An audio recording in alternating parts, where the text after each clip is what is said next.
Welcome back from lunch, everyone. My name is Shirley Chiang. I'm a senior account executive at Quantcast. I feel super privileged to be on this panel with these lovely ladies because we get that one focus AI panel. This is amazing. And I was thinking, I can't believe there's only one AI panel, because you would think with industry that there's only 6, but we'll make this one really good, right? This might be kind of a side thing, but I just have to say it, like it might be a new thing. Do you guys remember like 5 years ago, there was this Microsoft commercial with like Common the rapper talking about the evolution of AI? He's wearing this white turtleneck. He's kind of like rapping, but he's talking like the evolution of AI, and we're doing like incredible things, humankind. Like, I don't know if you remember that. Whenever we had like AI chats, like my mind goes to Common. So I was like almost gonna wear like a white turtleneck today, but it's like, that's not the look I'm going for. And this is not that session, because we're not talking about like futuristic uses of AI today. We're talking about real life, tangible, practical ways that advertisers and marketers are currently leveraging AI. So this is like very like in the now. We're not talking about, like the future state of what we're doing. So just as an example, I'll talk a little bit, like Quantcast, for example, if you work with us before, you know we're a DSP that has first-party data. Data is only one small piece of the puzzle when you're talking about targeting an audience. If you have massive data, but you don't know how to harness it, how to understand it, it's just a bunch of stats, a bunch of numbers, so it doesn't make any sense. So the other part of being able to have relevant data is having the data science, having a machine learning team, machine learning AI data scientists putting together a tech stack to make sense of all the data that you're getting. And then that way make it usable for marketers. So we're already using AI. We've been using it for years now. Common talked about this 5 years ago in Microsoft commercial. With that, I'm going to introduce my panel today. So we have Sally Lee, and we also have Ali Manning. I'll let them introduce themselves. Hi everyone, I'm Sally Lee, the VP of Programmatic here at Canvas. And hi, I'm Ali Manning. I'm co-founder of Chalice Custom Algorithms. Can I tell more about? Of course, we're talking about AI. You should. Okay. Well, first off, you didn't introduce your VP Programmatic in Canvas. Sally is an incredible leader, thought leader. We're going to talk about how she came to us with a product idea and revolutionized our go-to-market. Anyway, she runs a special team. And Chalice is a custom algorithms company. We're going to talk about like a practical example of what that is. But the idea is that you can replace the algorithm in Google, Facebook, your DSP with one that's custom built for your brand. And it makes decisions on your brand's behalf. And so we'll jump into the first question. Yeah, I'll let Sally kind of launch us off. So being at Canvas, can you just share sort of where your focus areas are with artificial intelligence and what you guys have currently doing in this arena? Yeah, so Paul kind of mentioned this earlier. We currently have an AI task force, and the committee is made up of stakeholders from across our teams to understand pain points for our internal members, but also our clients. And what they do is they do discovery, work with different AI solutions and partners in the market, and put together recommendations for our leadership team who are very invested in AI.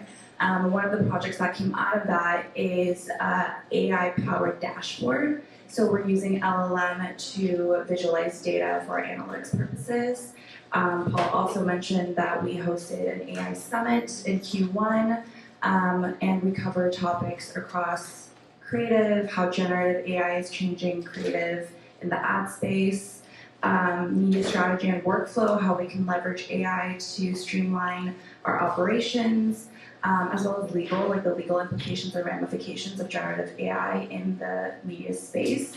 We actually have another one coming up in Q3, so if anyone is interested, please let any of us from Canvas know, and we'd love to have you. But to get more specific, especially with Ali here with me, we were able to build a product called Accelerator. And it is an AI-powered solution that we built with our partners at Chalice, but also Genesis and Wendy and her team. I think Paul had called her out before. And we actually have a really short clip to give you guys an overview of what we built together.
Nice, thanks for sharing the clip. So I would love for you guys to share a little bit more about the accelerator product. So like maybe tell us what is accelerator like in general, and then we can go into how you guys came about launching this. Sure. All right. So Accelerator is a product that lets a brand basically put ads where a product needs to sell. So Sally can talk more about how the genesis of the Genesis campaign with Accelerator. But basically for Genesis, what happens is we get feedback about how many cars are on a dealer lot across 101 DMAs, and then the ad investment gets automatically moved as cars sell or more cars arrive at dealer lots.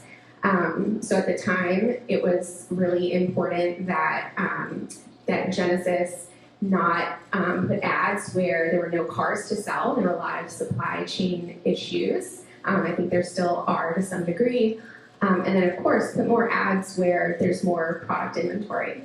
And so you guys saw Hershey's on there. So we've done this with Hershey's for Halloween and Valentine's, sort of a similar campaign where at the zip code level, they can see how many bags of candy they've shipped to Target, Walmart, and Kroger for Halloween, and they see every week how many bags have sold.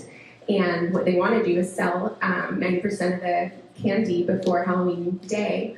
And so instead of sort of just like mass reach to the whole, to all of America, what they're doing is putting ads in zip codes where there's more candy left to sell on the shelf, and then on a weekly basis, it dynamically updates. So that's one example of a custom algorithm. It's more tuned to like real business results and brand advertiser data versus like using what's off the shelf. Great, thanks for sharing that. Sally, I would love to hear a little bit more about how you came to find Chalice. Like what brought you to explore this with Allie? I'm assuming there were some client challenges or goals you've been having trouble with, and maybe you need to use this. We'd just like to learn more about the origin story of how this all started. Yeah, I think it's working. So in 2022, 2 years post-pandemic, a lot of autos were having supply chain issues like Ali had mentioned, and so our clients at Genesis, Wendy and her team, came to us with a very specific question, which was how do we ensure that our media investments are driving business results? How do we ensure that we're right-sizing our investments to where there is supply to meet the demand? Because at the time, within the industry, there was just way more demand than there was supply. And so with that, the thought was we can probably break out 100 campaigns, update budgets on a weekly basis based on inventories available. But it didn't really make that much sense when you break it down. Again, I don't want to get too technical. But for example, if one market had only $200 worth of media investment vehicles, and we had to split that against 10 different strategies, we would only be spending $20 per strategy within that market. And so we were trying to think of a strategic way to do this. And through conversations with our partners at the Trade Desk, they have an API called Volume Control, where we're able to control for media investment on the back end against specific brands. Sorry to bore you with the details. But with that, we found out partners who had the API to Volume Control, and Chalice was one of those partners. And when we were vetting partners, we met with a handful. a lot of the solutions that they had available were very off the shelf. So a lot of AI partners nowadays, they've had predictive models for years, right? And that's kind of their bread and butter. And it was really difficult for them to understand that this was a bespoke product that we needed for our clients. And when we went to Ali's team at Chalice, they were eager to kind of build something with us. And I think that was the turning point of us selecting Chalice as our partner to move forward in this product. Got it. I know you didn't want to get technical, but I'm about to get a little technical. I would love to learn a little bit more about what is this algorithm. You're saying it's custom. So what goes into this custom algorithm? Sure. Okay, so the thing you need to know, maybe you already know it, but I'll say it anyway. The thing that's most important to AI and algorithms is something brands already own, and that is the training data. That's what's differentiated. The race between OpenAI and Google right now on their chatbots, etc. That's all about a race for better training data, not a race on the algorithms being used. Okay, so with that insight, right, brands own this most important piece of AI. What they're obligated to do right now, if they use a big platform, is basically donate that data to a platform that learns from that data, and then that data benefits everybody who uses that platform. And I'm sure everyone in this room uses those platforms, and your data goes and benefits all of your competitors who also use those platforms, right? So you're giving away this most important asset. But what's cool is these platforms have built the APIs and capabilities to actually bring in your own data and configure a custom algorithm. The challenge for brands is that requires advanced data science, and it requires engineers who can use APIs.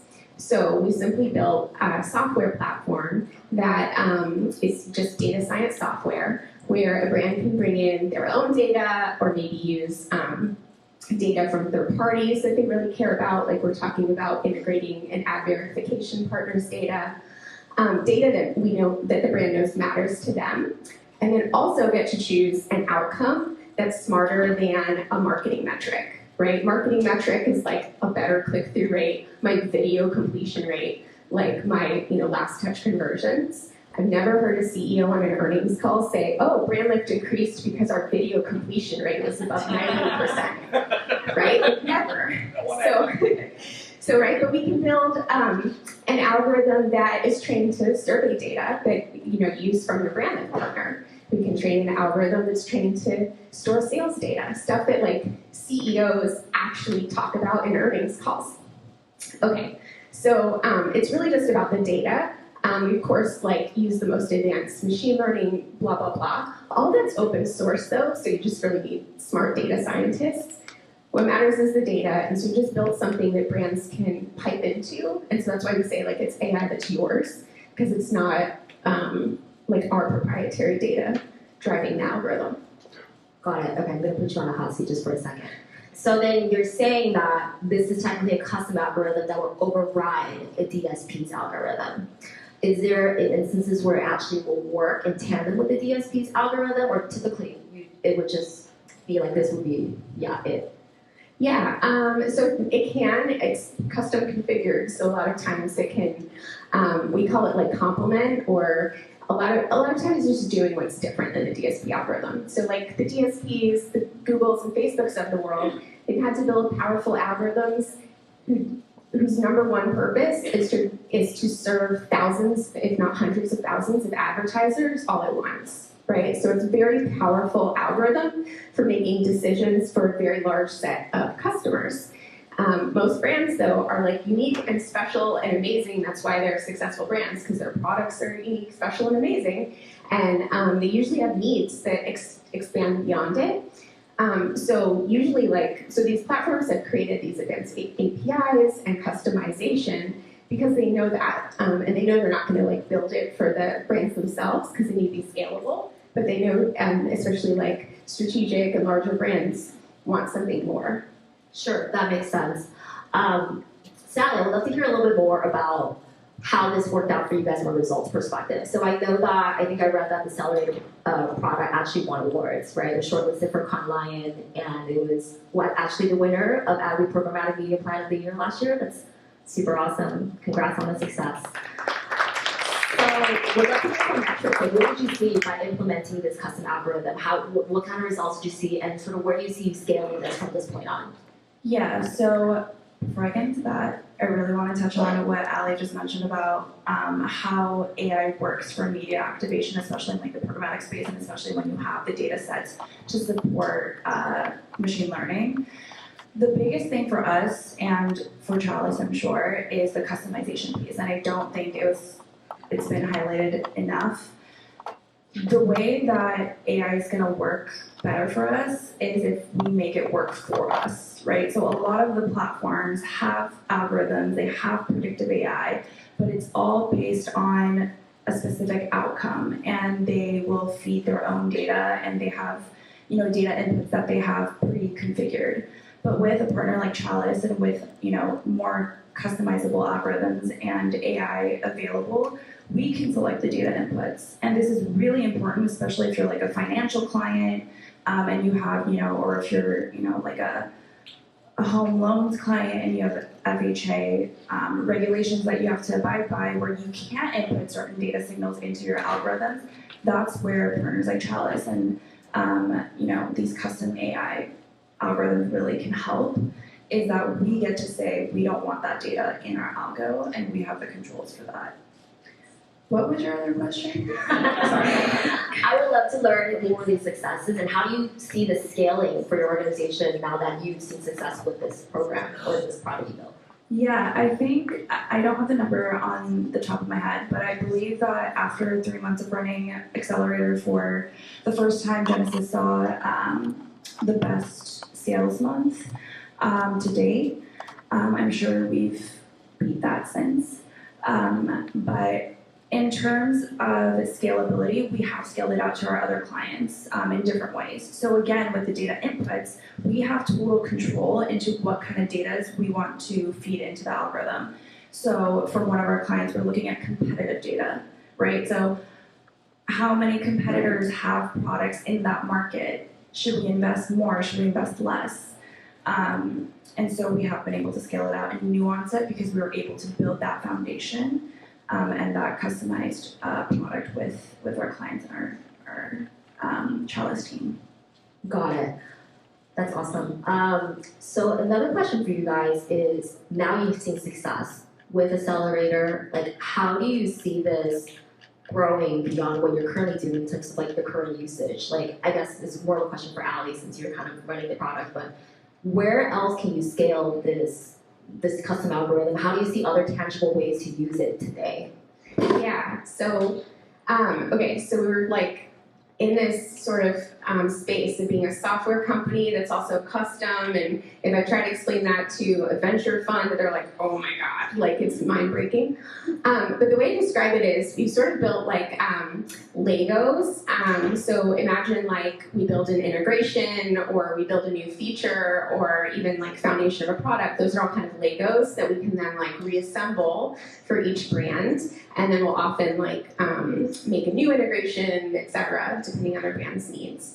So what we've discovered is products like Accelerator, we've rebranded it as AI Allocator for Chalice on market. Like that's our most popular product, and I owe this woman the world because it's made a huge difference. Yes, and so anyway, so we have these like more custom configured products, and then what we found is like some products like are like real-time brand lift are like highly repeatable, have a lot of customers who are great candidates for it, and so we're like doing more kind of quick integrations. We're like looking into PMP activation, stuff that like makes it really accessible, because not every customer is gonna like have a brand new idea or like want to do 2 months of work into developing it, but still want like the value of AI that's custom for them. Super exciting stuff. It's always fun to work in the custom space because you can kind of just let your imagination run a little bit. So one last question for you guys before I launch into the audience for Q&A. So thinking about sort of like, I think a lot about like iRobot and like, they're starting to take over our world.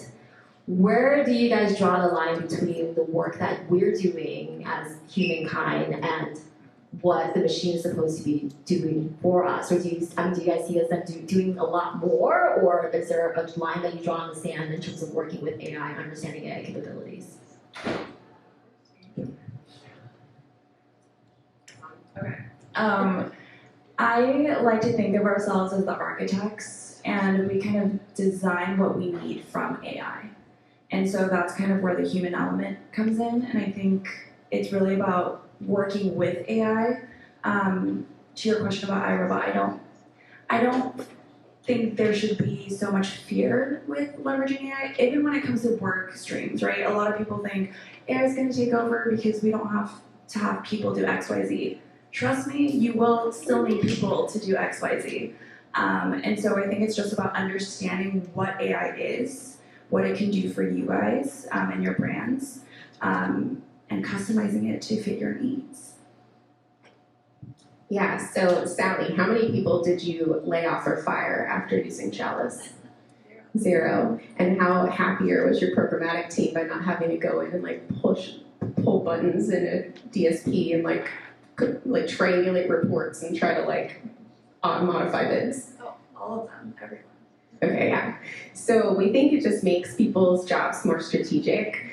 And we think it's really, really important that this stuff be human supervised and led. So we have an amazing customer success team that works with our data science team and is constantly saying to them, hey, I know mathematically this model is supposed to be working, but this client result is not actually being lifted by as much as we thought. Like, what's going on? How do we unpack this? And then our agency and clients also get to be part of that. And so it just becomes like a cooler, more strategic way of working. That's awesome. Thank you, ladies. We can open the floor for questions if anybody want to ask anything. Does AI inform you of like what channels to buy per se, right? Because ultimately I imagine that changes quite a bit. So, and is there any limitations to that? Yeah, so yes, it does. So because we're optimizing the like real business outcomes, and because we like have insight in all the data that's going into that, we can say what data predicts a better outcome. So like for this brand lift product, I can show you like Hulu versus Roku in terms of brand lift, and like why is the algorithm bidding higher for one versus the other? How more predictive is it? So that's really valuable. I forget the second part of the question. What are some limitations? So it depends on the data that's that we're fed. So like we have a TV attention partner where we can optimize to TV attention, and they're like, well, we can't get down to the program level. And we're like, well, that would be really helpful to have program level data to understand how attentive things are. So it's really about like the ability to get the data, and I think brands have the leverage, right, to go to a partner, whether it's a publisher or a measurement partner, and say like that we need more data and more granular insight so that we can make better decisions. Eric, Do you find that with like the upcoming cookie deprecation that you're having to change the way you develop your algorithms? That's a great question. Because we are currently working with Chalice to build out another custom product that feeds in more data signals so that we don't have to rely on cookies. I won't speak too much about it. But well, what I'll say is Accelerator, or it doesn't use cookies at all, right? So it's taking a different approach, and Hershey's the same, right? It's not saying like I'm putting ads in front of people and then seeing like, did that person who saw that ad go buy candy? It's basically saying like people in 90210, like they're the target right now because there's a lot of candy on the shelf. Just serve them ads, and then we see through the sales data, like did that in the MMM, did it lift up or down? So it's like rethinking this whole like addressability, like performance has to be one-to-one kind of approach. But also we operate on impression logs. So we actually, what we're doing is scoring impressions, not users. So it's sort of inherently cookieless because the data is tied to the impression, which is a little technical, but I know Eric likes to hear it. There's been a lot of discussion recently around MFAs. Are you finding that the algorithm, which isn't influenced by maybe premium publisher name, is driving higher media metrics like CPMs because it's only focused on the outcomes and serving ads to computers is not helping with the outcomes. Yes, 100%. So when you optimize to business outcomes, all that junk and shenanigans like falls away. And we can get better data, like partners who like grade quality and MFA. But essentially, if you're optimizing like incremental sales, all that gameable crap of like trying to stuff an ad in front of someone who like has another tab open with a cart, filled with your product, like that all just goes away because it doesn't get rewarded by the algorithm. And yes, what ends up happening is like some of those vanity metrics don't look as great. And so we need clients like Genesis who understand like that the lift in the MMM, the business result, is what matters. And and I know that's hard for a lot of brands. I know they've been kind of sold into like cheap CPMs and reach, so it's like a rethink. Well, thanks, ladies. It was really good conversation, and I hope everybody found that super valuable. Thanks for finding that.